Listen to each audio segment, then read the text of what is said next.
Hello दोस्तों, मैं Satyendra Kumar civil warrior channel में आप सबका स्वागत करता हूं। तो दोस्तों, आज हम लेक्चर नंबर 3 में लेसन नंबर 2 फाउंडेशन के बारे में स्टडी करेंगे। इसके पहले लेक्चर नंबर 2 में हमने बिल्डिंग कंस्ट्रक्शन का लेसन नंबर 1 इंट्रोडक्शन के बारे में स्टडी कर चुके हैं। आज इस लेक्चर नंबर तीसरे में लेसन नंबर 2 स्टार्ट करते हैं। लेसन नंबर 1 हमारा समाप्त हो गया है और इस लेसन नंबर 2 स्टार्ट करते हैं। तो आज इस लेक्चर नंबर 3 में हम पढ़ेंगे न्यू फाउंडेशन क्या होता है, फिर न्यू का उद्देश्य या कार्य ऑब्जेक्ट ऑफ फाउंडेशन, और फिर तीसरा टॉपिक पढ़ेंगे न्यू धंसने के कारण एवं उनके उपचार, course of settlement of foundation and it remedies.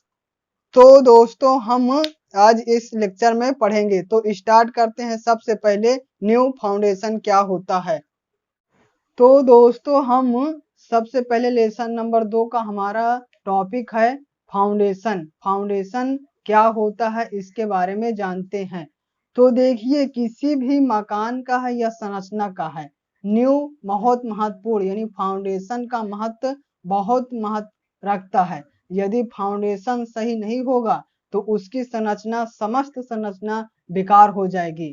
तो आप लोग व्यवहारिक भाषा में न्यू तो बहुत सुने होंगे, मगर टेक्निकल की भाषा में न्यू क्या होता है उसके बारे में जानते हैं। और क्या टेक्निकल की भाषा में कहते हैं तो जानते हैं। न्यू संरचना का वह भाग जो भूमि तल से नीचे बनाया जाता है। संरचना का वह भाग जो भूमि तल से नीचे बनाया जाता है और अधिरचना के समस्त भार को नीचे अवमृदा पर स्थानांतरित करता है। अधरचना सब स्ट्रक्चर अथवा न्यू कहलाता है। ठीक है, न्यू क्या कहलाता है। न्यू होता है संरचना का वह भाग जो भूमि तल से, अब न्यू जो होता है वो भूमि तल के नीचे बनाया जाता है। वो न्यू का कार्य क्या होता है, अधिरचना, सुपर स्ट्रक्चर, मतलब जितने ऊपर के भाग होते हैं, ऊपर के भाग में क्या आता है, ऊपर के भाग में दरवाजा, खिड़की, छत, बीम इत्यादि के समस्त भार को नीचे अवमृदा पर स्थानांतरित करता है। स्थानांतरित मतलब होता है एक ट्रांसफर करता है। जितना वो भार रहता है उसको ले जाके न्यू क्या करता है, समस्त भार को ले जाके मृदा पर स्थानांतरित कर देता है। उसे ही अधरचना सब स्ट्रक्चर अथवा न्यू कहते हैं। फाउंडेशन किसे कहते हैं, उम्मीद करते हैं आपको सब समझ में आ गया हो। फिर देखिए नोट पॉइंट देखते हैं। संरचना का वह भाग जो भूमि तल से ऊपर होता है उसे सब सुपर स्ट्रक्चर कहते हैं। सुपर स्ट्रक्चर किसे कहते हैं, देखिए कोई भी संरचना होगी जो जमीन के नीचे होगा, यानी भूमि तल के नीचे होगा, उसे हम न्यू कहते हैं, फाउंडेशन कहते हैं। मगर जो ऊपर भाग रहता है, भूमि तल के ऊपर भाग रहता है, उसे सुपर स्ट्रक्चर कहते हैं। ऊपर भाग में क्या रहता है, दरवाजा, खिड़की, छत इत्यादि ऊपर भाग में रहता है, उसे ही सुपर स्ट्रक्चर कहते हैं। तो ये हमने परिभाषा जाना। अब इसको हम चित्र की सहायता से समझते हैं कि आखिर न्यू क्या होता है, ग्राउंड लेवल क्या होता है और कुर्सी तल क्या होता है। तो ये देखिए दोस्तों, ये हमारा फाउंडेशन है। देखिए ये नीचे फाउंडेशन जो हमारा बनाया जाता है, फाउंडेशन ईंट का बनाया जाता है, पत्थर का बनाया जाता है, कंक्रीट का बनाया जा सकता है और प्रबलित कंक्रीट आदि के प्रयोग से बनाया जाता है। देखिए ईंट, यदि हम फाउंडेशन जितना अच्छा, जितना मजबूत बनाएंगे उतना ही ज्यादा हमारा मकान मजबूत होगा। तो दोस्तों फिर उसके बाद हमारा ये देखिए चित्र में देखिए भूमि तल आता है, उसे ग्राउंड लेवल कहते हैं।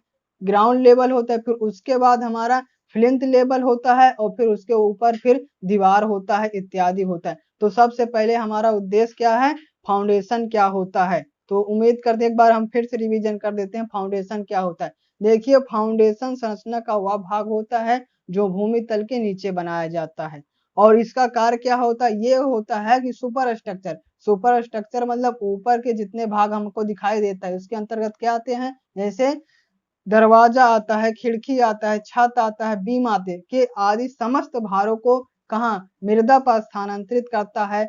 सब स्ट्रक्चर अथवा फाउंडेशन न्यू कहलाता है। फिर क्या होता है, नोट पॉइंट है, संरचना का वह भाग जो भूमि तल से ऊपर होता है, सुपर स्ट्रक्चर कहलाता है। आप ये चित्र में देख सकते हैं जो हमारा फाउंडेशन बनाया जाता है नीचे, वो ईंट, पत्थर, कंक्रीट या प्रबलित ईंट, इस्पात आदि का बनाया जा सकता है। आपकी जितनी ज्यादा सामर्थ्य होती है उसके हिसाब से फाउंडेशन का निर्माण किया जाता है। तो सबसे ज्यादा जो महत्वपूर्ण व्यवहारिक में बनता है ईंट का बनता है, पत्थर और कंक्रीट, प्रबलित कंक्रीट का बहुत कम ही बनाया जाता है। तो दोस्तों का उम्मीद करते हैं आपको न्यू फाउंडेशन क्या होता है इसके बारे में समझ में आ गया होगा। दोस्तों अब हम दूसरे टॉपिक, इस लेक्चर का दूसरा टॉपिक नींव के उद्देश्य या कार्य, ऑब्जेक्ट ऑफ फाउंडेशन के बारे में बात करेंगे। तो नींव के उद्देश्य एवं कार्य निम्न है। पहला क्या होता है, देखिए जो हमारा नींव बनाया जाता है इसका कार्य क्या क्या होता है उसके बारे में जानते हैं। तो सबसे पहला होता है, महत्वपूर्ण बातें के बारे में ही हम जानेंगे। किताब में तो बहुत दिया है मगर सबसे ज्यादा जो महत्वपूर्ण होता है, जो परीक्षा की दृष्टि में लिखें तो इफेक्टिव रहे और ज्यादा से ज्यादा नंबर मिले, उसी को हम पढ़ेंगे। पहला है भार का समान रूप से वितरण करना। अधिसंरचना सुपर स्ट्रक्चर के समस्त भार को नींव एक समान रूप से वितरित कर देता है, जिससे भूमि अत्यधिक भारित ओवरलोड नहीं हो पाती है। पहला है हमारा भार का समान रूप से वितरण करना। जो अधिरचना सुपर स्ट्रक्चर मतलब जो ऊपर के भाग का समस्त भार है उसको ले जाकर फाउंडेशन क्या करता है, मृदा पर समान रूप से वितरित कर देता है, जिससे भूमि पर अत्यधिक भार ओवरलोड नहीं हो पाती है। मतलब समान रूप से वितरित हो जाती है तो किसी एक स्थान पर किसी एक विशेष स्थान पर ज्यादा ओवरलोडेड नहीं हो पाती है। पहला ये हो गया। और दूसरा होता है स्थिरता प्रदान करना। दूसरा होता है स्थिरता प्रदान करना। नींव भूमि तल से नीचे बनाई जाती है, ये तो आप जानते हैं नींव, जिससे संरचना को पकड़ मिल जाती है और बाढ़, आंधी, तूफान के प्रकोप से खिसकने नहीं देती है। नींव से बनाने से क्या फायदा होता है, स्थिरता प्रदान होता है, मतलब एक जगह रुक सकती है। तो इससे फायदा क्या होता है, जब बाढ़ आता है, तूफान आता है तो इससे उससे यानी नुकसान होने का घर को नुकसान होने का कोई डर नहीं रहता है। नुकसान क्या होगा, वो अपने स्थान से गिर जाएगा वो, यदि हमारी नींव मजबूत नहीं रहेगी तो इस प्रकार हमने दूसरा स्थिरता प्रदान करना के बारे में जाना। अब हम अगला टॉपिक बात करेंगे। क्या है, अगला है हमारा समतल ठोस आधार। अगला है हमारा समतल ठोस आधार। तीसरा टॉपिक बात करेंगे समतल ठोस आधार। नींव का क्या कार्य होता है उसके बारे में चर्चा कर रहे हैं। तो तीसरे के अंतर्गत आता है समतल ठोस आधार। संरचना के निर्माण के लिए एक समतल ठोस धरातल प्रदान करती है तथा दीवार को झुकने व पलटने, ओवरटर्न से रोकती है। नींव का क्या कार्य है, नींव करता है संरचना के निर्माण के लिए एक समतल एवं ठोस धरातल प्रदान कर तथा दीवार को झुकने व पलटने से रोकता है। क्या होता है, एक ठोस आधार प्रदान हो जाता है जिससे जब उससे पलटने और झुकने में ओवरटर्न होने से रोक देता है। कौन, ये नींव का कार्य होता है। और चौथा है हमारा असम निषदन से रोकना। असम निषदन क्या होता है इसके बारे में जानते हैं। नींव अमृदा पर इसकी सुरक्षित धारण क्षमता से अधिक भार आने नहीं देती है। असम निषदन नींव क्या होता है, जितना ज्यादा भार सहने की क्षमता होती है उससे ज्यादा अधिक भार नहीं आने देती है तथा संरचना को नीचे धंसने तथा इसके असम निषदन को रोकता है। असम निषदन मतलब धंसने है, धंसना से रोकता है, रोकता है। तो नींव अमृदा पर इसकी सुरक्षित क्षमता से अधिक भार आने नहीं देती है तथा संरचना को नीचे धंसने अथवा इसके असम निषदन को रोकता है। तो नींव के उद्देश्य के कार्य, ऑब्जेक्ट ऑफ फाउंडेशन के बारे में हम चर्चा कर रहे हैं। उसके अंतर्गत हम पहला जाने थे भार का समान रूप से वितरण करना, उसके बारे में जाना। दूसरा हमने स्थिरता प्रदान करना। तीसरा हमने समतल ठोस आधार और चौथा है असम निषदन करना। और अगला हम बात करेंगे और आखिरी टॉपिक अगला है हमारा अधा संरचना को संभालना। अवभूमि को प्रयोग किए गए निर्माण पदार्थों को भार आने पर इधर उधर फैलने से रोकता है। पांचवा है अधा संरचना को संभालना। अवभूमि में प्रयोग किए गए निर्माण पदार्थों को भार आने पर इधर उधर फैलने से रोकता है। नींव का ये कार्य होता है। तो उम्मीद करते हैं हम नींव के क्या कार्य होते हैं उसके बारे में आपको समझ में आ गया होगा। हेलो दोस्तों, अब हम नींव धंसने के कारण एवं उनके उपचार, ये लेक्चर नंबर तीसरा का तीसरा टॉपिक है, आखिरी टॉपिक है नींव धंसने के कारण एवं उनके उपचार। तो कारण जानते हैं पहले। नींव के धंसने के निम्न कारण हो सकते हैं। कौन कौन से कारण हैं इसके बारे में जानते हैं।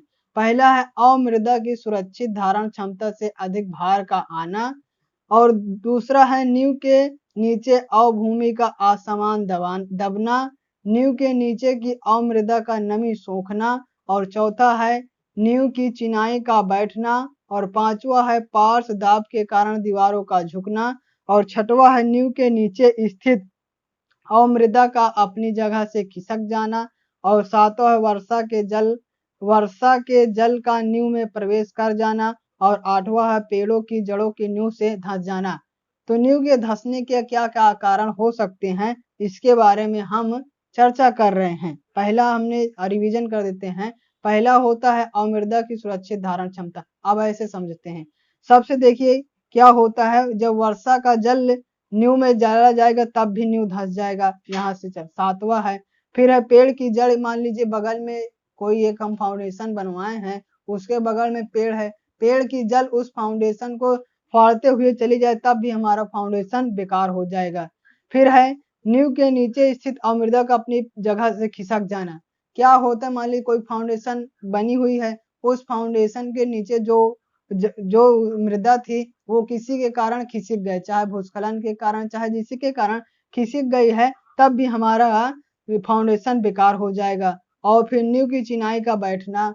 तो क्या होता है, मान लीजिए कोई फाउंडेशन हम बनवाए हैं, उसकी जो चिनाई होती है मतलब जुड़ाई जो करवाए हैं वो सही मसाले से नहीं कराए हैं, तब भी उसके कारण भी हमारी फाउंडेशन बेकार हो जाती है।